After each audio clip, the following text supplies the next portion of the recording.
하나님 말씀 보겠습니다. 요한복음 14장 6절 말씀 한 절만 같이 읽겠습니다. 신약성경 171페이지입니다. 요한복음 14장 6절 말씀입니다.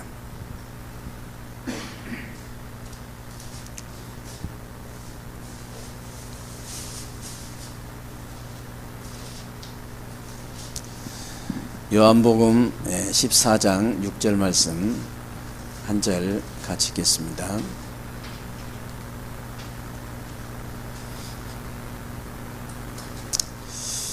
같이 읽겠습니다. 시작. 예수께서 이르시되 내가 곧 길이요 진리요 생명이니 나로 말미암 정권은 아버지께로 올 자가 없느니라. 아멘.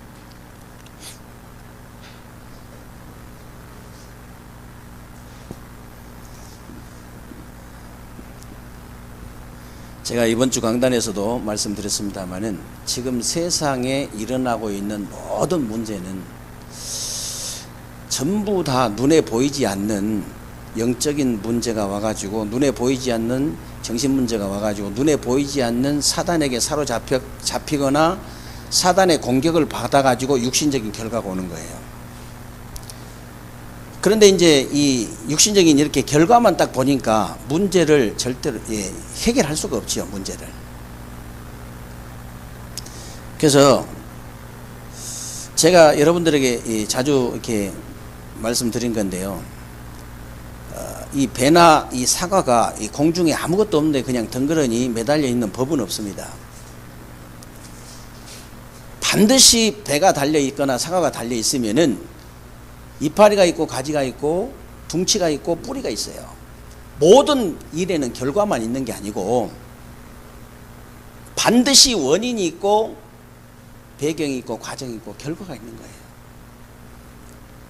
그래서 원인을 해결하지 못하면 이 결과는요 절대 해결할 수가 없어요. 근데 그 원인을 해결할 수 있는 답이 성경에만 있어요. 그래서 성경에 보니까 우리 하나님께서요 우리 인간을 창조하셨다고 되어 있습니다. 창세기 1장 27절에 보니까 하나님께서 자기 형상 곧 하나님의 형상대로 사람을 창조하시되 남자와 여자를 창조하시고 그랬는데, 이 형상이란 말이 굉장히 중요한 말이에요. 이 형상이란 말은 다른 말로 하면 모양이라는 뜻인데, 하나님의 모양대로 우리를 만드셨다 그랬는데, 하나님 모양이 어떻게 생겼느냐? 하나님의 모양은 우리처럼 육신을 가지고 있는 우리처럼 생긴 게 아니고요. 요한복음 4장 24절에 보니까 하나님은 영이시니 그랬어요. 신령과 진정으로 예배할지니라고 그랬죠. 그래서 저와 여러분들을 하나님께서 자기 형상대로 만드셨다, 이 말은 영적인 존재로 만들었다는 뜻이에요. 영적인 존재로 만들었다는 뜻은 영이신 하나님을 만나고 교제하는 예배적 존재로 만들었다는 뜻입니다. 이것이 짐승하고 사람하고 다른 점이에요. 짐승은 아무리 영리하고 똑똑해도 하나님의 형상이 아니고 영적인 존재가 아니고 예배적 존재가 아니에요. 이 예배란 말이 무슨 말이냐면요, 영적으로 이렇게 하나님을 만나고 하나님과 이렇게 교제하는 거예요. 교제하는 거. 이게 창조의 원리입니다. 저 나무는 땅에 뿌리를 받고 있어야만이 행복하고 만족하고 살 수 있듯이, 물고기는 물속에 들어가야만이 행복하고 만족하고 살 수 있듯이, 우리 인간은요 하나님을 만나고 하나님과 교제가 되어야만이 행복하고 만족하고 살 수 있는 거예요. 저 나무를요 땅에 뿌리를 뽑아가지고 저기다 금태를 입혀줘도 나무는 절대로 행복도 없고 만족도 없고 살 수도 없어요. 물고기를 물에서 건져가지고 금 쟁반 위에다가 놀게 만들어줘도 물고기는 절대로 행복도 없고 만족도 없고 살 수가 없는 겁니다. 우리 인간에게 돈이나 명예나 권세나 인기나 지식이 필요 없다, 그 말이 아니고요, 그것만 가지고는 우리 인간이 절대로 행복하고 만족하고 살 수가 없다는 거예요. 이게 바로 창조의 원리입니다. 창조의 원리. 그 정도가 아니고 창세기 1장 28절에 보니까요, 하나님께서 우리 인간에게 축복을 주셨는데 생육하고 번성하고 땅에 충만하고 땅을 정복하고 다스려라. 저 바다의 고기와 공중의 새와 땅에 기는 모든 짐승들을 다 다스리게 하시니라. 우리 인간에게만 하나님께서 온 우주 만물을 다 다스릴 수 있는 축복을 우리 인간에게만 위임을 딱 한 거예요. 위임.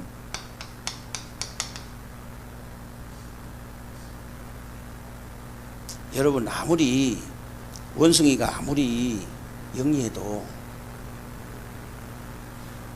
가방 들고 학교 다니거나 뭐 자동차 만들어 타고 다니거나 비행기 만들어 타고 다니거나 미사일 쏘아 올리거나 만들어서 쏘아 올리거나 그런 법이 없어요.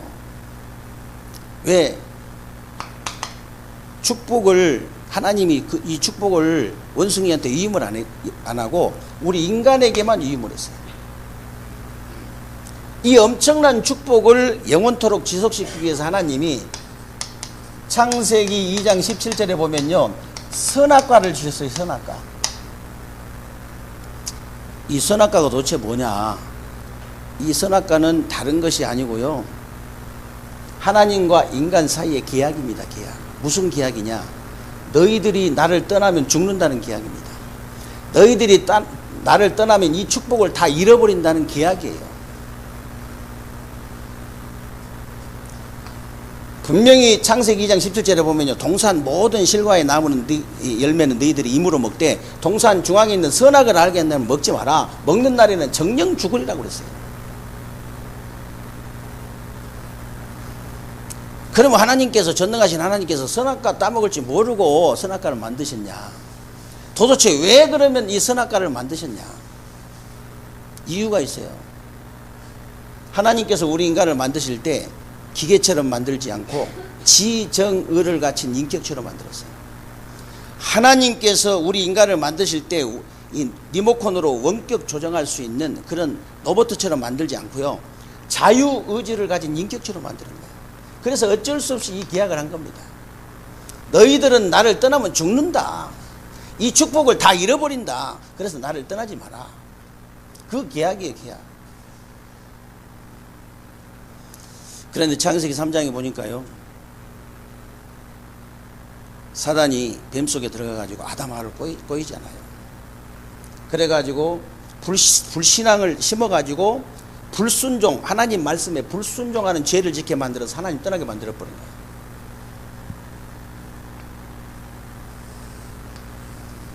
그림으로 표현하면은 이렇게요, 하나님과 인간 사이가 끊어져 버린 겁니다.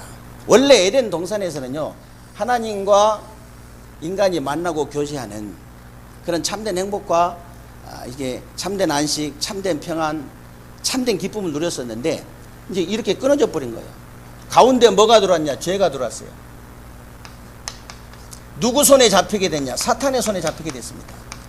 그때부터 우리 인간에게 모든 고통과 저주와 실패가 들어오기 시작한 거예요. 이걸 보고 성경에는요, 뿌리 근자를 써가지고 근본 문제라고 그래요. 통상적으로 뭐라고 하느냐? 이게 원죄라고 그래요. 원래부터 있는 죄. 원죄. 이 원죄가 도대체 뭐냐? 이 원죄는요, 창세기 3장 1절에서 6절을 보니까 하나님을 떠난 겁니다.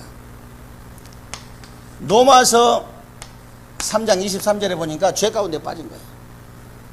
요한복음 8장 44절에 보니까 사단의 손에 잡힌 겁니다. 이거를요, 하나님 떠난 운명이라고도 얘기를 해요. 이거를 죄 때문에 오는 저주라고 얘기하죠. 이걸요, 인간을 끝까지 무너뜨리는 사탄의 문제입니다. 이게 원죄예요.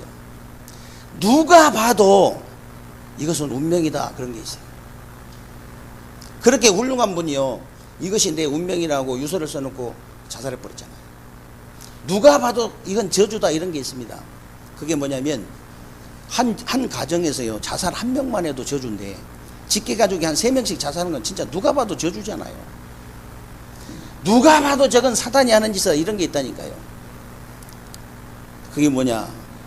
어린아이들을 이렇게 데려다가 성폭행하고 막 이렇게 목 졸라 죽이고 막 이렇게 태워 죽이고, 이런 거는 사람이 한 거지만 사단에게 사로잡혀서 한 거예요. 제가 이렇게 얘기했잖아요. 둔산에서 8층에서 떨어져 가지고 나무에 걸린 사람 성경 공부하는데요. 나중에 친해져 가지고 물어봤어요. 어떻게 떨어졌냐? 어떻게 그 무서운데 어떻게 떨어졌냐? 그랬더니 웃으면서 하는 말이, 목사님, 아니 거기 떨어지면, 아니 거기 내려다 보면 어지럽고 차도 보이고 떨어지면 머리 깨지고 피도 나고 죽는다는 생각이 안 들더냐? 어떻게 떨어졌냐? 이러 물어보니까, 그러면 못 떨어지죠. 8층까지 너무나 아름다운 꽃 뭉게구름이 가득 채워지고요, 밑이 안 보이는 거라. 그리고 자기 귀에 네가 떨어져야 행복할 수 있다고 환청이 들린 거예요. 그래서 행복하게 떨어진 겁니다.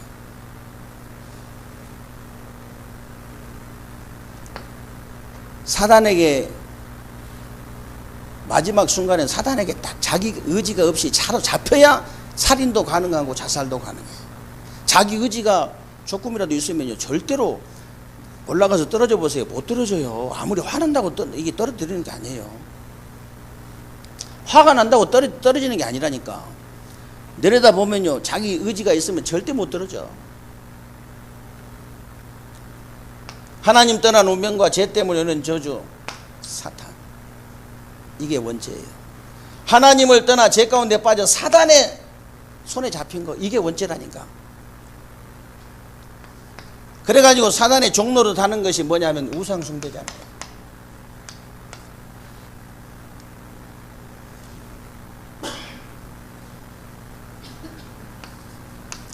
에베소서 2장 2절에 보니까요, 이 세상의 풍속을 쫓고 공중의 권세 잡은 자, 사단이거든요. 공중의 권세 잡은 자를 따랐으니 그랬는데, 하나님을 떠나 죄 가운데 빠져 사단의 손에 잡히니까 돌에다 도절하고 나무에다 도절하고 점치고 굿하고 부적 붙이고 날짜 잡고 방향 잡고 묘자리 잡고 자기 마음대로도 살 수가 없어요.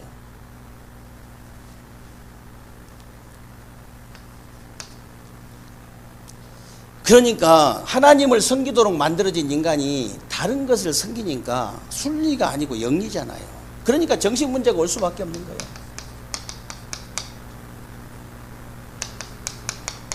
수고하고 무거운 짐을 가득 져버린 거죠.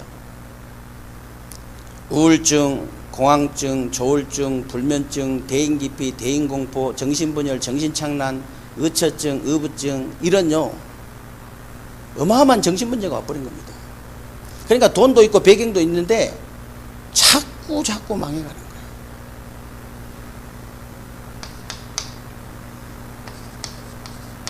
당연히 육신문제 따라오죠. 사도행전 8장 4절로 8절에 보니까요, 저 사마리아 성에 안전병이, 중풍병자, 귀신에게 시달린 사람들이 가득하잖아요. 지금 우리 현장이 그래요. 세상이 그렇다니까요. 불치병에 시달리고, 우환질고에 시달리고, 이름 모를 병에 시달리고, 악몽에 시달리고, 병원에 가도 이게 병명도 잘 안 나와요. 약도 잘, 약 먹어도 잘 나지도 않아요. 병원 가도 잘 나지도 않아. 그런 사람 수두룩하다니까. 이 땅에서 이렇게 육신적, 이제 영적으로, 정신적으로, 육신적으로 고통을 당하다가 죽으면 끝나는 게 아닙니다. 내세 문제 기다리고 있어요. 죽으면 끝나는 것 같으면 얼마나 좋겠어요. 근데 죽어서 끝나는 게 아니고, 히브리서 9장 27절에 보니까 한 번 죽는 건 정해놓은 것이고 그 후에는 반드시 심판이 있다고 그랬잖아요. 그 심판이 뭐냐면 계시록 8장에 보니까 불과 유황못이 기다린 지옥이에요. 우리는 심판 받지 않지만은,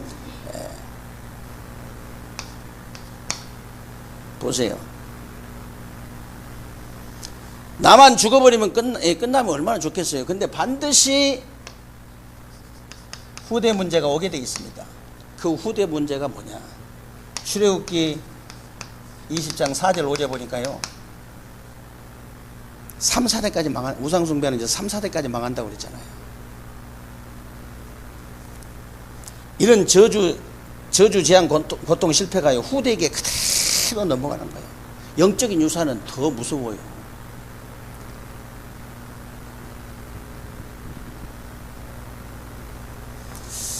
지금도 개인과 가정과 사회에서 이 저주와 재앙과 고통과 실패가 계속 밀어닥치는데 이게 도대체 어디서 오는지를 모르는 거 사람들이.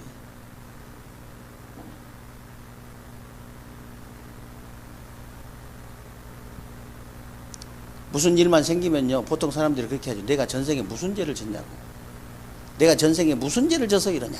다 그렇게 얘기해요. 심지어 교회 다니는 사람도 무슨 죄 내가 뭘 잘못했지? 전부 다 그렇게 생각합니다. 그게 아니에요. 이 원죄 때문에 사실은 모든 문제가 오는 건데 이 원죄 문제가 해결되면 나머지 문제는 다 이렇게 해결되게 돼 있는데 이 원죄 문제가 해결이 안 된 거예요. 그래서 이 원죄 문제를 우리 인간이 노력해 가지고 해결해 보려고 하는 것이 종교입니다. 그리고 이 원죄 문제를 갖다가 우리 인간이 인간의 의지로 한번 해결해 보려는 게 철학이에요. 그리고 이 원죄 문제를 인간이 공로를 세워 가지고 한번 해결해 보려는 게 선행입니다.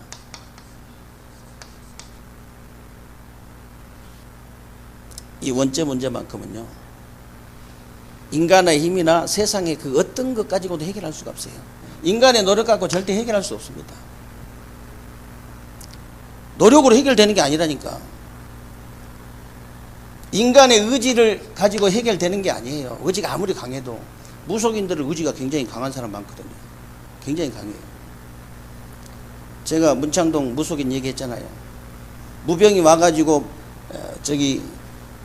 무당을 찾아가니까 조상에 어떤 귀신이 왔다. 그러니까 귀신이 있으면 내가 횟집을 한 사람인데 회칼로 회를 떠먹다더니 지금 내리꽂 해가지고 무당하고 있잖아요. 인간이 아무리 의지가 강해도 이 운명과 이 저주와 사단은 이길 수가 없어요.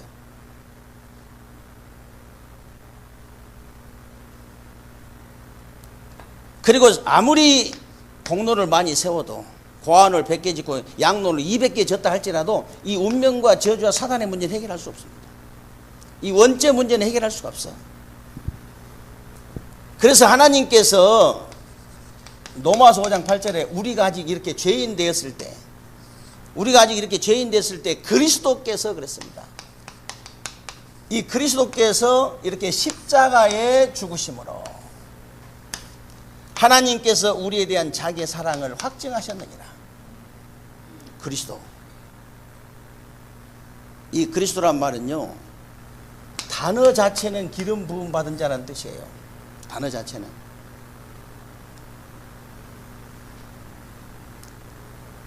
그런데 구약시대에 그 기름 부음 받은 사람 세 종류가 있거든요. 선지자, 제사장, 왕. 근데 이 그리스도란 말은 구약의 선지자, 제사장, 왕이 아니에요. 이 그리스도란 말은 사람 이름이 아니고 직분입니다. 직분. 무슨 직분이냐? 하나님 떠난 인간에게 하나님 만나는 길을 여신 참된 선지자의 일을 하신 직분이에요. 죄와 저주에 빠진 우리 인간을 해방하신 참된 제사장의 일을 하신 직분.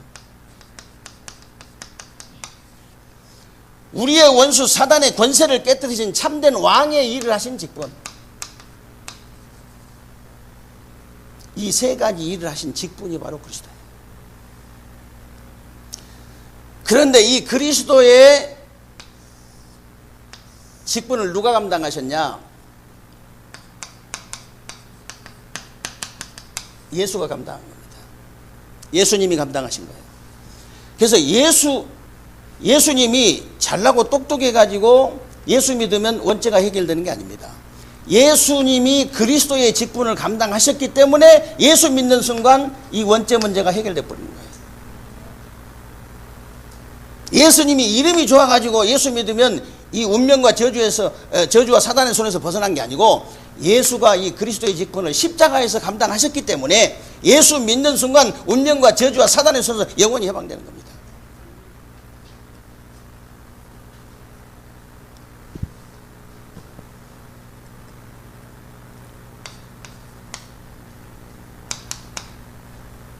그래서 오늘 본문 읽었습니다. 요한복음 14장 6절에 보니까 내가 곧 길이다 진리다 생명이다 나로 말미암지 않고는 아버지께로 올 자 없다고 그랬어요.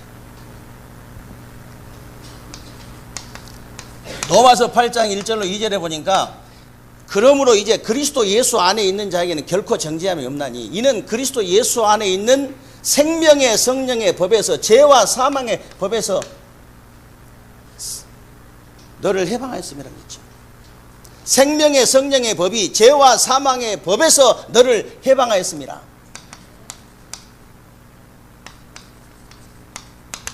요한일서 3장 8절에 보니까 하나님의 아들이 나타나신 것은 마귀의 일을 멸하려 하심이라.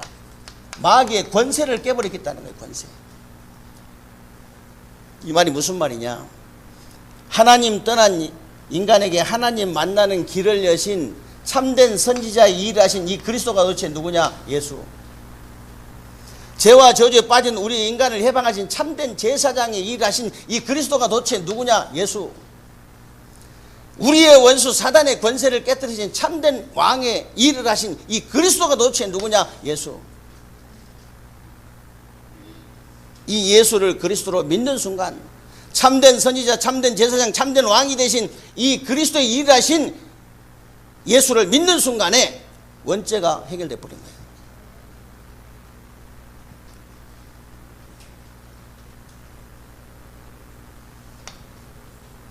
그래서 로마서 10장 13절에 보면요,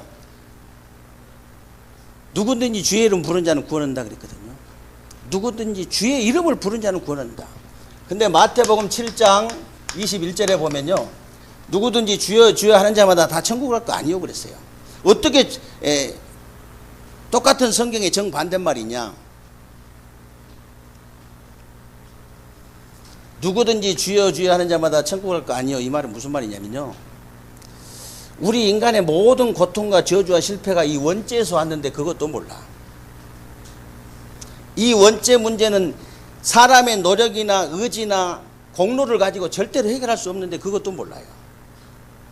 이 원죄 문제만큼은, 모든 저주와 고통과 실패가 오는 이 원죄 문제만큼은 사람의 힘이나 세상의 그 어떤 것 가지고도 해결할 수가 없어요.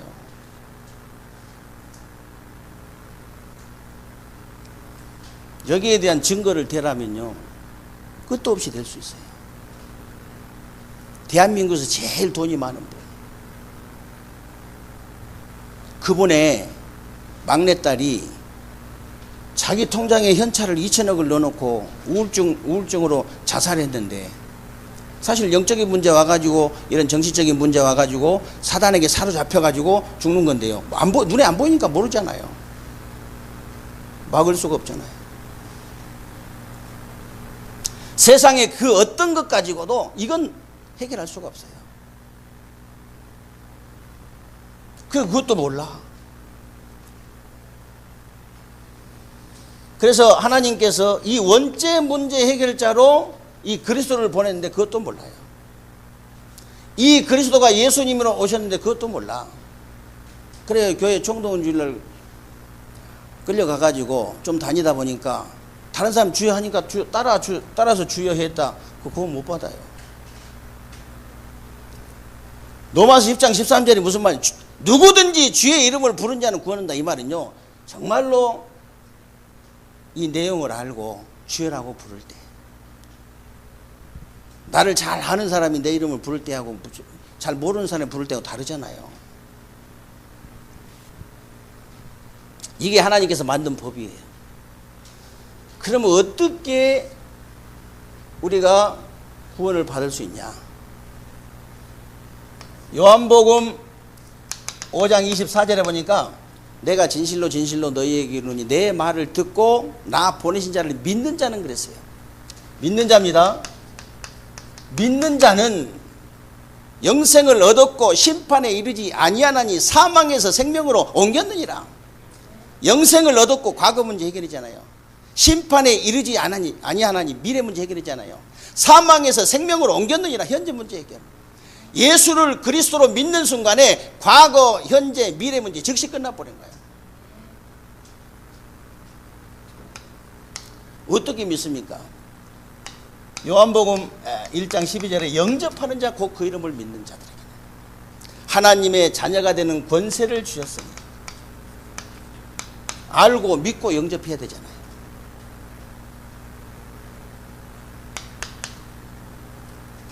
어떻게 영접합니까?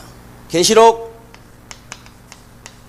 3장 20절에 보니까 볼지어다, 예수님께서 볼지어다 내가 문 밖에서 두드리노니 내 음성을 듣고 문을 열면 내가 그에게로 들어가 그와 더불어 먹고 그는 나와 더불어 먹으리라. 동거동락하겠다는 거죠. 문만 열면. 마음의 문을 열어야 돼요. 마음의 문을. 문 안 열어주면 못 들어가잖아요. 아무리 반가운 사람도 문을 안 열어주면 못 들어가. 그러니까 문을 열어야 돼. 어떻게 예수님을 내 마음에 모셔드릴 수 있냐? 로마서 10장 9절에서 10절 보니까요, 사람이 마음으로 믿어서 의에 이르고 입으로 시인하여 구원에 이른다. 기도로 하면 돼요. 5마디 기도만 하면 됩니다. 예수님, 저는 죄인입니다. 살다가 지은 죄 말고. 살다가 지은 죄 때문에 예수님이 십자가에 못 박힌 건 절대 아니에요.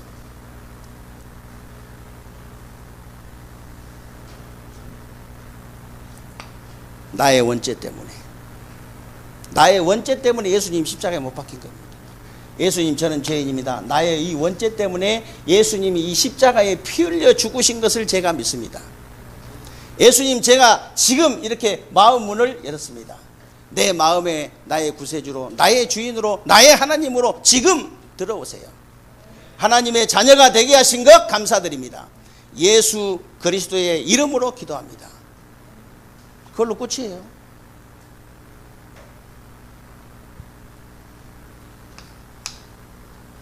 언제 해야 되냐? 잠언 27장 1절에 보니까 내일 일 자랑하지 말라. 오늘 밤에 무슨 일이 일어날지 모른다 그랬죠. 지금이에요, 지금. 우리가 왜 중환자실 같은 데 가서 예배 드리고 복음 전합니까?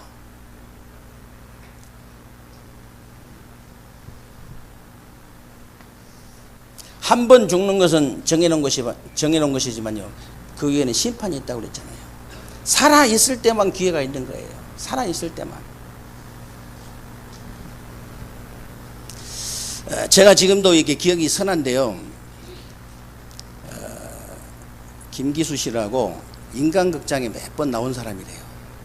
이분이 어느 정도 우상숭배를 확실하게 했냐, 어느 정도 확실하게 했냐, 목사님, 신부님, 스님을 비롯해서 50명을 넘게 불치병을 고쳐준 사람이에요. 제자가 우리나라에 전국에만 있는 게 아니고 외국에도 있어요, 제자가. 이런 필리핀에서도 제자가 오고 그랬다니까요. 근데 이분 본인이요, 온몸에 암세포가 퍼진 거예요. 그래서 이제 그분의 재수 씨가 저를 소개해가지고 이제 가서 복음을 전했는데, 처음에 복음 전하니까 안 받아요. 두 번째 가가지고 복음을 전하는데 눈물을 흘리면서 예수 영접한 거예요. 이 정말로 당신이 완전 이런 어마어마한 우상숭배를 했지 않냐. 눈물을 흘리면서. 어느 정도냐면요, 이 산에 있는 자기 제자하고 이 스승하고 이렇게 소통을 한다니까요. 그래가지고 산에서 허겁지겁 와가지고 제자가 나한테 이렇게 인사를 아주 정중하게 하더라고요. 너무 스님 감사하다고. 왜 그랬더니 우리 스님하고 소통을 했는데 정말로 좋은 분이 와서 지금 나를 도와주고 있다고 그렇게 말씀하셨다고. 너무 감사하다고.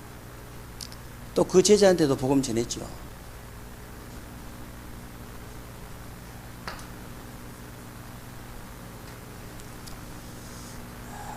여러분들이 어디를 가든지요, 이 복음을 전해야 돼요. 정말로 예수를 그리스도로 믿고 영접하는 순간에 어떤 축복이 임하냐, 어마어마한 축복이 임하게 됐어요. 그걸 보고 우리가 구원의 축복이라고 하는데,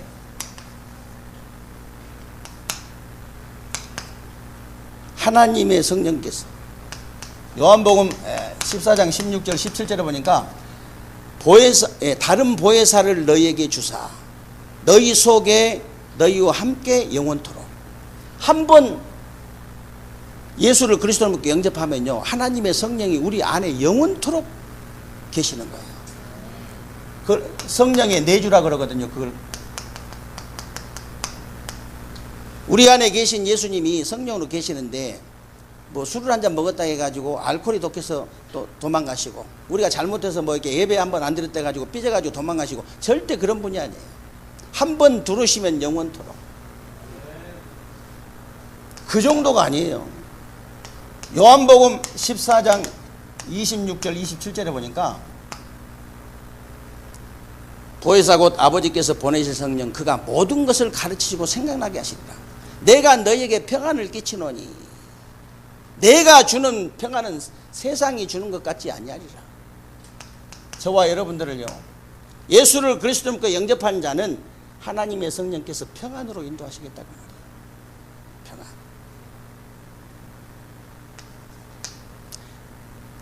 여러분들에게, 구원받은 여러분들에게 가장 큰 응답이 뭔지 아세요? 하나님 안에만 있는 참된 안식과 평안과 행복과 기쁨인 줄로 믿으시기 바랍니다.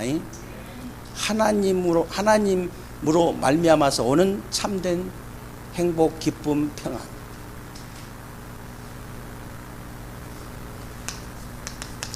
사도행전 1장 8절에 보니까 오직 성령이 너희에게 임하시면 너희가 권능을 받고, 구원받은 하나님의 자녀에게 하나님의 성령이 영원토록 안에 계시고 인도하시고 역사하신 줄로 믿으시기 바랍니다.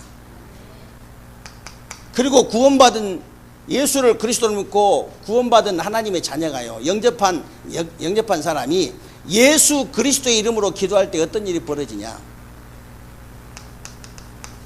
계시록 8장 3절 5절에 보니까요, 천군 천사가 동행돼요. 그리고 예수를 그리스도 믿고 영접한 사람이 어떤 축복 받냐? 예수 그리스도 이름으로 기도할 때요, 마태복음 12장 28절로 29절에 보니까 사단의 세력들이 결박당하는 겁니다. 사단의 세력.